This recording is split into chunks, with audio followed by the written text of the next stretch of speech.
Madaling araw pa lamang ay namamalengke na ang asawa ni Noel na si Pasing ng kanilang ititinda. Mga street food ang kanilang itinitinda. At ito ang pinagkukunan nila ng panggasto sa araw-araw. Maging ang pantustos sa pag-aaral ng kanilang 3 anak. Barbecue, balot, fishball, isaw, squid balls, at kikiam ang kanilang mga paninda. Nagtutulong-tulong sila sa paggagayak ng paninda. At pagsapit naman ng hapon, ay tinitinda na nila ito sa lansangan. Malapit lamang sila sa simbahan, kung kaya't marami ang bumibili sa kanila kapag araw ng Huwebes at Linggo. Ngunit kahit gaano pa man sila kasipag, ay hindi pa rin gumiginhawa ang kanilang buhay. Dahil sapat lamang ang kinikita nila sa pang-araw-araw na gastusin sa bahay, at pati na rin sa eskwelahan, at kung minsan pa nga ay kinakapos pa rin sila. Si Noel lamang ang hindi nakapagtapos sa kanilang 4 na magkakapatid. At dahil doon, ay kinakaya siya ng kanyang mga kapatid. At ang baba lamang ng tingin sa kanya ng mga ito. Parang hindi nga siya kapatid kung ituring ng kanyang mga nakababatang kapatid dahil sa estado ng kanyang buhay. Ngunit kahit ganoon, ay hindi na lamang niya pinapansin ang mga ito. Kahit pa nga siyang nagsakripisyo upang makapagtapos lamang ng pag-aaral ang mga ito. Nag-focus na lamang siya sa sariling pamilya at ang mga anak na lamang niya ang pagtatapusin niya ng pag-aaral. Ang pangarap niyang maging abogado ay pinangarap na lamang niya para sa panganay niyang anak na si Norman, na sa susunod na pasukan ay magkokolehiyo na. Habang abala siya sa pag-iihaw ng mga paninda, ay biglang lumapit sa kanya ang pangalawa niyang kapatid na si Roxanne. Isa itong nurse sa pribadong ospital. At isa rin ito sa talagang mababa ang tingin sa kanya at nilalait-lait ang trabahong meron siya. Ano na naman yun, Roxanne? Kung lalaitin mo na naman itong paninda namin, makakaalis ka na. Grabe ka, kuya. Itatanong ko lang sana, kung nasabi ba nila Marisa at Annalyn yung patungkol sa gaganapin nating reunion sa susunod na linggo? Hindi. Saka kahit sabihin nila, wala kaming balak na magpunta. Kayo-kayo na lang. Total parang kayo lang naman ang magkakapatid eh. Tama naman ako, hindi ba? Dahil kayong 3 lang naman ang nakapagtapos ng pag-aaral at kayo lang ang may magandang trabaho. Papupuntahin niyo kami? Para ano? Para lait-laitin? Pintasan? At ipamukha sa amin na mahirap lang kami? Makakaalis ka na, Roxanne. Kung nagtapos ka lang kasi sana ng pag-aaral, kuya, hindi sana ganyan ang buhay mo. Di sana'y pare-pareho tayong maginhawa ang buhay ngayon. Hindi mo na sana kailangan pang mag-ihaw hanggang hating gabi at magtiyaga sa barya-baryang kinikita mo dyan. Salamat na lang kayo sa akin. Dahil huminto ako sa pag-aaral para lamang makapagpatuloy kayo. Nagtrabaho ako para may maibigay ako kay mama. At baka nakakalimutan yung 3. Natumulong rin naman ako sa pag-aaral nyo Isinakripisyo ko ang lahat para lamang makapagtapos kayo. Tapos ganito ang isusukli nyo sa akin? Ano bang klase kayong mga kapatid Saka kahit barya-barya lang ang kinikita namin sa pagtitinda, marangal itong trabaho at hindi kami nanlalamang ng kapwa. Umalis ka na nga, Roxanne. Baka mukha mo ang iihaw ko dito sa ihawan namin. Sumimangot naman si Roxanne at nagmadali na nga itong umalis sa harapan ng paninda nila. Huwag mo na lang pagpapapansinin at patulan ng mga kapatid mong matataas ang lipad. Hayaan mo't sasabit din sa puno ang mga yan at babagsak sa putikan. Pagbibiro ng kanyang asawa upang siya ay mapangiti. Pero sa kabilang banda ay may punto itong si Pasing. Dahil kung sino ang mataas ang lipad, ay mataas rin ang babagsakan. Salamat, kaya mahal na mahal kita Kasi kahit na hindi ito yung pinangarap mong buhay, narito ka pa rin sa akin. Sinasamahan mo pa rin ako sa hirap at tinutulungan ako. Napakaswerte ko sa'yo, mahal. Oo naman asawa mo ako Para saan pa ang ipinangako natin sa isa't isa noong araw ng kasal natin, kung iiwan lang rin naman kita? Salamat talaga, mahal Minalas man ako sa mga kapatid ko. Maswerte naman ako sa mga anak at sa asawa ko. Siyempre naman pamilya mo kami. At ang pamilya, dapat nagmamahalan, nagtutulungan at nagdadamayan. Makalipas nga ang 1 linggo, ay nagtungo si Noel sa bahay ng mga magulang niya, na ngayon ay bahay na ng bunso nilang kapatid. Doon rin ginanap ang reunion ng mga kapatid niya, kasama ang mga asa-asawa ng mga ito at pati na rin ang mga anak. Ngunit siya ay mag-isa lamang na pumunta. Oh, narito pala ang kuya natin eh. Ang kuya natin ay street vendor lang. Akala ko ba hindi ka pupunta? Nakatingin naman ang dalawa pa niyang mga kapatid, maging ang mga asawa at mga anak ng mga ito. Hindi ako nagpunta rito para makiselebrate sa reunion nyo. Reunion to ng mga matataas ang tingin sa sarili, na porket nakapagtapos lang at may mga magagandang trabaho, akala mo hindi nagaling sa hirap. Ang gaganda nyo, ang gaganda ng mga alas na nasa katawan nyo, pero ang mga ugali nyo, napakapapangit. Pwede ba kuya? Kung nandito ka lang para sirain ng reunion natin, ay makakaalis ka na. Hindi ka namin kailangan dito. Mabilis na nag-init ang palibot ng kanyang mga mata at mabilis ring namuo ang kanyang mga luha. Masakit marinig ang salitang hindi siya kailangan ng mga ito. Samantalang noon ay siyang nilalapitan at hininga ng mga ito ng tulong, lalo na't kapag walang baon ng mga ito. Dahil siya lang sa kanilang 4 na magkakapatid ang may trabaho. Oo, alis ako. Hindi niyo na ako kailangang pang pagtabuyan. Sana ay maging masaya kayo sa mga pinagagagawa niyo. Ngunit kahit ganoon ang mga sinasabi niya sa kanyang mga kapatid at pangit ang mga ugali ng mga ito, ay mahal na mahal pa rin niya ang mga ito. Sa kanya kasi inihabili ng mga magulang nila ang kanyang mga kapatid. Pero ngayong hindi na siya kailangan ng mga ito, ay panahon na para mawala na siya ng pakialam sa kanyang mga kapatid. Tutal ay pare-pareho na silang pamilyado. Lumipas pa ang ilang buwan na taon. Nasa kolehiyo na ang dalawa niyang anak. Engineering ang kurso ng pangalawa niyang anak at ang kanyang panganay naman ay law. Masaya siya dahil ang isa sa kanyang mga anak ang tutupad ng kanyang pangarap. Pareho nilang hindi kasama ang dalawa nilang anak dahil sa Maynila nag-aaral ang mga ito at nagbo-boarding house na lamang doon. At ang kanilang bunso naman ay high school na. Tanging ito na lamang ang kasama nila. Mas lumalaki ang gastusin at pangangailangan nila. Kaya naman mas dinadagdagan nila ang kanilang paninda. Nagdoble kahit rin siya. Tricycle driver sa araw at tindero naman sa hapon. Kaya naman halos wala na talaga siyang pahinga. Pero ayos lamang yun sa kanya. Dahil para sa kanyang mga anak, ay gagawin niya ang lahat. Maibigay lamang sa mga ito ang nararapat na buhay. Naibenta na rin niya ang mga alaga nilang baboy. At nagkautang-utang na rin siya sa mga lenti. Halos malubog na siya sa utang, pero kailanman ay hindi niya naisipang lumapit sa kanyang mga kapatid. Tay, mamamasada ka pa rin ba ngayong umaga? Wag na po, dito na lamang po kayo. Magpahinga ka naman po, Tay. Baka magkasakit ka naman yan eh.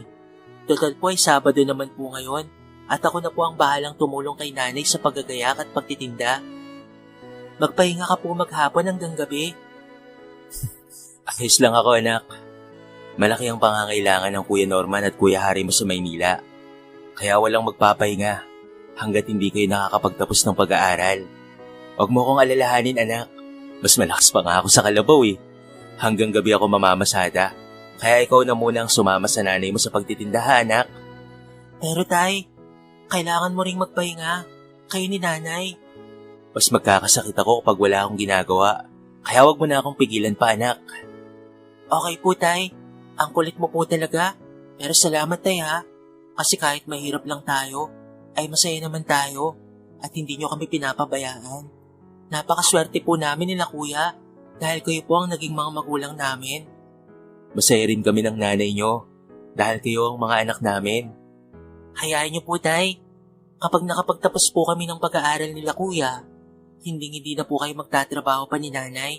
Sa bahay na lamang kayo at kami naman na po ang mag-aalaga sa inyo. Pangako po yan. Ngumiti naman siya at inaplos ang mukha ni Mika. Napakasaya niya dahil napakababait ng kanyang mga anak. Hindi rin po kami kagaya kila tita na mapagmataas. Tama yan, anak, dahil ang mga mapagmataas na tao ay binababa ng Diyos.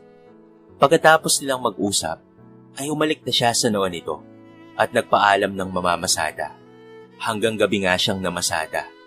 At mabuti na lamang at marami siyang naisakay ng mga pasahero, kaya maganda ang kita niya. May papadala na naman siya sa kanyang 2 anak na nasa Maynila.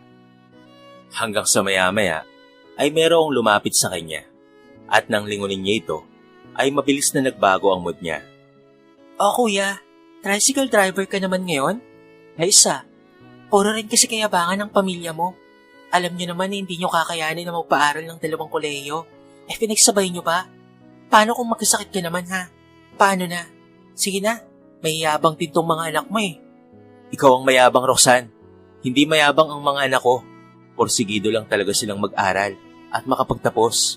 Buti nga ang mga anak ko kahit mahirap lang ang buhay namin, hindi sila sumusuko. Akala mo ba hindi ko alam na yung panganay mong anak ay huminto na sa pag-aaral dahil mas inuuna ang barkada at pag-addict sa online games?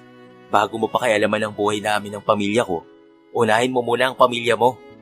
Natameme naman ito at inarapan na lamang siya. Naturingan ka pa namang nurse, Roxanne, pero ganyan ang pag-uugali mo. Tumigil ka, kuya. Alam kong hindi makakapagtapos ng pag-aaral ang mga anak mo dahil hindi nyo kakayanin. Law student at isang engineering? Tignan na lang natin kung hanggang saan ang yabang nyo. Sige, kung sakaling makapagtapos nga ang mga yan, pakasampal na lang ako ng diploma nila. Hindi lang diploma nila ang isasampal nila sa'yo, pati toga. Tinawanan na lamang siya nito at mabilis nang umalis sa harapan niya. Imbes na masaya siya, ay napalitan niyo ng inis. Hindi niya malaman kung ano ba ang kasalanan niya sa mga kapatid niya para gawin sa kanya ang mga bagay na ito at maliitin siya. Dahil wala ng pasahero, ay nagtungo na lamang siya sa pwesto nila para makatulong na lamang na magtinda. Pagdating niya roon, ay napakaraming bumibili. Kaya naman nag-apura siya at tumulong sa pag-iihaw. O teka, bakit ka pa dumaan dito? Umuwi ka na lang sana at nagpahinga. Kami nang bahala ni Mika dito. Hayaan yung tulungan ko kayo, mahal. Kita mo nga ang dami niyong customer, kaya kailangan niyo ng tulong ni Super Tatay. Natawa naman ang mag-ina niya dahil sa huling sinabi niya. Totoo naman po talagang Super Tatay ka eh. Kayo po ni Nanay. Kasi para sa amin nila kuya, kayo po ang superhero namin. Tama na nga yan, anak. Kinikilig na ako rito eh. Nang maubos na nga ang mga bumili, ay lumapit sa kanya si Mika at bumulong ito sa kanya. Hindi nga, totoo ba yan? Opo, Tay. Nagkabaranggayan nga sila kanina eh. Mantakin mo, 14 anyos pa lamang si Patricia. Tapos yung nakabuntis sa kanya ay 21 at kolehiyo. Grabe rin itong si Marisa na mapanglahit sa atin eh. Kita mo itong anak niya, nabuntis na minor de edad pa lamang. Grabe nga po sila, Tay, kung lait-laitin nila tayo. Dahil ganito lamang po ang hanap buhay natin. Pero kita mo naman, hindi tayo nagkakaproblema na gaya ng problema nila. Ang tawag dyan, anak, ay karma. Tama ka, Nay. Pero naawa ko kay Patricia. Wala naman siyang kasalanan sa atin. Kung hindi yung mama lamang niya, hindi ako masaya sa nangyari sa kanya. Minsan kasi, anak, dumadapo yung karma eh. Nakakaawa naman talaga si Patricia. Pero wala tayong magagawa. Saka yun rin naman ang pinili niya kaysa mag-aral ng mabuti. Nako, kaya ikaw anak ha, wag ka munang magbo-boyfriend ha. Siyempre naman po, Nay, magtatapos po muna ako ng pag-aaral at magtatrabaho bago po ako mag-boyfriend. Saka yun din po ang usapan namin nila kuya. Kaya nga wala pa rin po silang mga girlfriend eh. Kasi study first daw po. Nako, anak ko nga talaga kayo. Sad naman ni Noel. Lumipas pa ang ilang mga buwan at nabalitaan na lamang nila na nalulong na pala sa ipinagbabawal na gamot ang panganay na anak na Roxanne at kinakailangan itong dalhin sa rehabilitation center. Dahil doon, ay nalugmok sa kalungkutan si Roxanne at hiyang-hiya ito sa mga nakakaalam ng nangyari. Wala rin itong mukhang maiharap sa kanya dahil sa panlalait nito noon. Ngunit kahit hindi niya ito kasundo, ay hangad niya pa rin naman na maging maayos na ulit ang buhay ng mga ito at gumaling na ang kanyang pamangkin. Hanggang sa sumapit nga ang araw ng pagtatapos ng panganay niyang anak na si Norman. Abot langit nga ang saya na kanyang nararamdaman. Dahil nagbunga na ang lahat ng paghihirap niya, mapagtapos niya lamang ito ng pag-aaral. Lahat sila ay naroroon at sinasaksihan ng pagtatapos ni Norman. Hindi niya akalain na dahil sa pamamasada at pagtitinda ng street foods, ay magkakaroon na sila ng abogado. Tay, para po sa inyo ni Nanay ang laban kong ito. Kung hindi dahil sa inyo, ay hindi po ako makakapagtapos ng pag-aaral. Iginapang niyo po ang pag-aaral naming tatlo. Next year ay sa hari naman na po ang gagraduate. Sobrang saya ko, anak. Proud na proud kami sa iyo ng nanay mo. Hindi mo kami binigo. Lahat kayong magkakapatid ay hindi kami binigo. Sinusuklian lamang po namin ang pagsasakripisyo nyo para sa aming magkakapatid, Tay. Mahal na mahal po namin kayo ni Nanay. At ngayong nakapagtapos na po ako, simula na po ng pagginhawa ng buhay natin. Ako na rin po ang magpapaaral kay Mika sa kolehiyo. Thank you, Kuya. Attorney Norman Enriquez.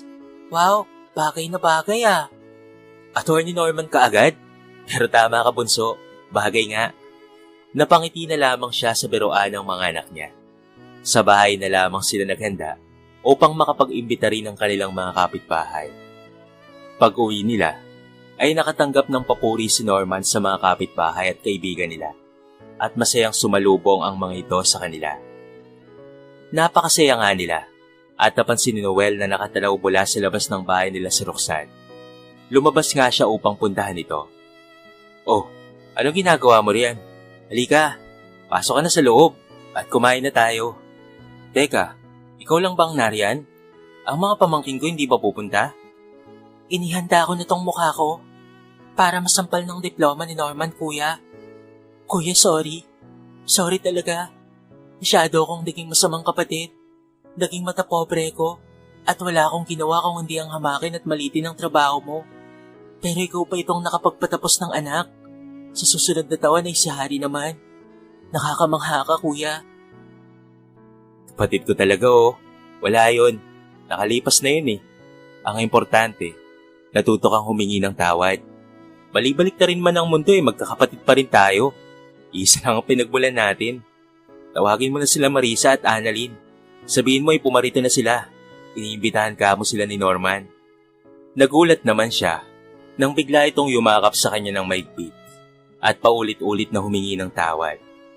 Kumante rin naman siya ng yakap dito at hinalikan niya ito sa noo. Paglingon nga nila sa pamilya niya ay nakatingin pala ang mga ito kung kaya't nakaramdam ng pagkailang si Roxanne. Pero mahigpit niya itong hinawakan sa kamay at inaya na sa loob ng bahay. At kahit hindi naging maganda ang naging ugali ng kapatid niya, ay mainit pa rin itong tinanggap ng asawa at mga anak niya. Inimbitahan rin niya ang dalawa pa niyang mga kapatid, ngunit hindi nagpunta ang mga ito sa kadahilan ng nahihiya raw ang mga ito sa kanila. Kaya naman nang matapos ang selebrasyon, ay nagtungo siya sa bahay ni Marisa. Ipinagbukod niya ito ng mga handa at ibinigay niya ito. Nagpasalamat naman sa kanya si Marisa, ngunit hindi ito makatingin ng diretso sa kanya. Hindi na tayo bumabata, Marisa. Tumatanda na tayo. Hanggang kailan ba tayo ganito? Sana'y magkaayos-ayos na tayo. Malumbalik yung dati nating samahan. Yung tipong walang inggitan at sakitan. Bakit pa ang bait-bait mo, Kuya? Bakit ba kahit ang sama-sama namin sa'yo, sa inyo ng pamilya mo, ay nariyan ka pa rin para sa amin ni na Ate Roxanne at Annalyn? Siyempre dahil mga kapatid ko kayo at kuya niyo ko. Kahit hindi naging maayos ang relasyon nating magkakapatid mula noong magkaroon tayo ng sarili-sariling pamilya, ay mahal na mahal ko pa rin kayo. Patawad, Kuya. Patawad talaga. Babawi ako sa'yo. Babawi talaga ako. Umiiyak nitong sambit at mabilis naman niyang hinawakan ang magkabilang pisngi nito. Gaya ng sinabi ko kay Roxanne, matagal ko na kayong napatawad. Niyakap nga niya ito ng mahigpit at gumanti rin ito ng yakap sa kanya. Kapwa-luhaan ang kanilang mga mata at sabay ring natawa sa huli. Maiwan na muna kita ha. Pupunta rin kasi ako kay Annalyn eh. May dala rin akong pagkain para sa kanila. Sige, Kuya. Mag-ingat ka ha. Salamat ulit. Sunod ngang nagtungo si Noel sa bunso nilang kapatid na si Annalyn. Kagaya ni Roxanne at Marisa, ay humingi rin ito ng tawad sa kanya. Nagkaiyakan na rin silang dalawa. Hanggang sa nagset muli ng reunion si Roxanne. Ngunit sa pagkakataong ito, ay kasama na siya rito. Buwan na silang 4 na magkakapatid. At kasama rin ang kanyang mga anak at asawa. Nabalot ng masayang tawanan at kwentuhan ang dati nilang bahay. Wala na siyang mahihiling pa dahil nagkaayos na silang magkakapatid at sinusuportahan ng bawat isa. Akala ko talaga, hindi na tayo magkakasama-sama pang muli ng ganito. Yung masaya at nagkakasundo. Nagbago kasi tayong lahat eh. Kami lang naman yung nagbago, Kuya eh. Pero ikaw, hindi ka nagbago. Napakabait mo pa rin sa amin kahit naging bruha kami sa'yo. Napakaswerte naming 3 dahil may kuya kami na gaya mo. Kalimutan na natin ang mga nangyari noon. Magsimula tayong muli, yung kumpleto tayo at masaya lang palagi. Lumipas pa ang ilang mga taon. Nakapagtapos na nga rin ng pag-aaral ang kanyang dalawang mga anak na sina Harry at Mika. At pare-pareho nang may mga trabaho ang mga ito. Isang abogado, isang engineer, at isang doktora. Isa na sila ngayon sa pinakamayamang pamilya sa kanilang lugar. Ngunit kahit ganoon man, ay hindi pa rin sila nakakalimot sa kanilang pinagmulan. Naging takbuhan na rin sila ng mga kapuspalad at lahat ng mga humingi ng tulong sa kanila ay hindi nila tinatanggihan. Nagdodonate rin sila sa mga eskwelahan ng mga kinakailangan ng mga estudyante. At tuwing may kalamidad, ay tumutulong rin sila. Nagbibigay sila ng mga relief goods lalo na sa mga nasalanta ng bagyo. Nanggagamot rin ng libre itong si Mika sa mga taong walang pambayad sa ospital. Kaya naman labis ang pasasalamat ng mga tao sa kanilang pamilya. Sa kwentong ito, ay marami tayong mapupulot na aral. Isa na nga riyan ay ang pagpapatawad sa mga taong nakagawa sa atin ng mali at mga kasalanan. Walang may dudulot na maganda ang paghihiganti. Makakatulong lamang ito para mas lalong magpasiklab ng galit sa isa't isa. Palagi nating pairali ng pagpapatawad sa ating mga puso. Nang sa gayon ay mabuhay tayo ng may kapayapaan. Kayo kabarangay, ano ang masasabi nyo sa ating kwento sa araw na ito? I-comment nyo naman sa baba ang inyong mga reaksyon at babasahin natin ang lahat ng yan. So paano kabarangay? Hanggang sa muli, thank you so much and peace out.